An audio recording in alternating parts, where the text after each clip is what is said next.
Welcome to The Right Question. I'm Daphne Gray Grant, and my topic today is how writers can deal with social media.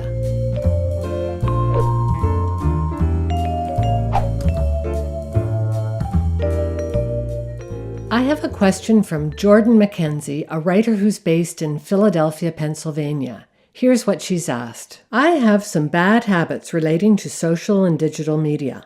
I'm always looking at my phone, and I can lose hours of my day to Facebook. Both of these tasks end up eating into my writing time. Do I need to go on a digital diet? Please tell me what I can do. Thanks for your question, Jordan. Not many writers are willing to admit to this social media habit, and in fact, many of them don't even see it as a problem. But I do. And not just professionally, also socially. In my household, we have a rule: no cell phones at the dining room table. Although it's very tempting to get the right answer from Dr. Google, I think it's even more important to have good social time with family and friends. But let's get back to the professional problem. While cell phones are very convenient, especially for writers, you can text, phone, check facts, and even record interviews.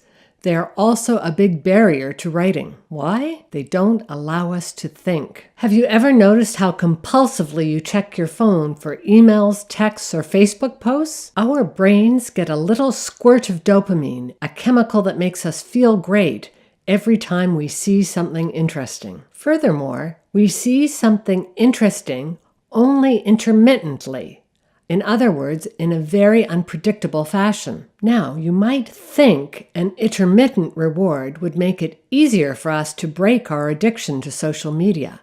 But in fact, the opposite is true. Psychology researchers have long considered intermittent reinforcement to be one of the most powerful motivators on the planet. In the 1950s, famous American psychologist B.F. Skinner found that what he called a variable reward schedule was much more effective than rewarding people every time they performed a particular action. In any case, a variable reward is certainly what you'll get from social media. Most of the time, you're forced to look at unspeakably boring drac, and then every once in a while, you'll get rewarded with something like Henri le Chat Noir.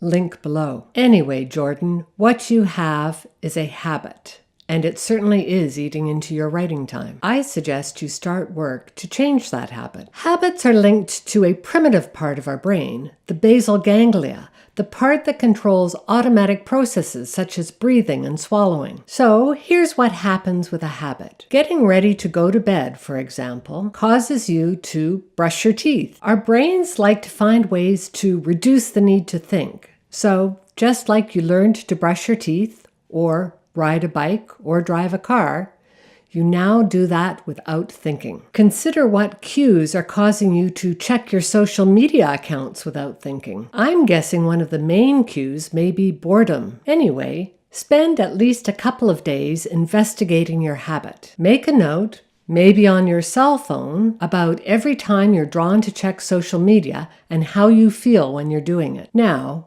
you could always shut down your social media accounts, but I think it might be better and more rewarding to try to replace those habits. You're probably still going to have your phone with you, right?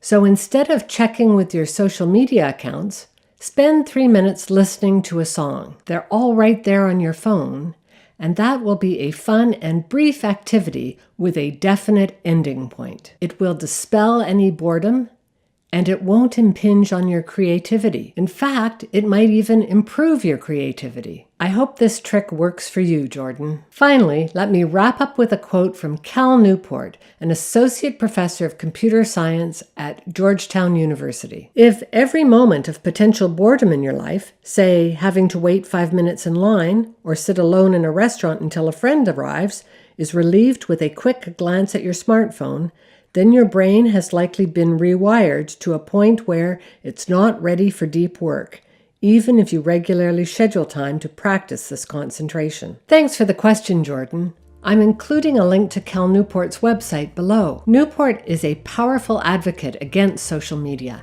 and if you'd like to learn more about his views, I suggest you check out his book, Digital Minimalism, or his website, Study Hacks. If you follow his advice, it will help make you a more successful writer.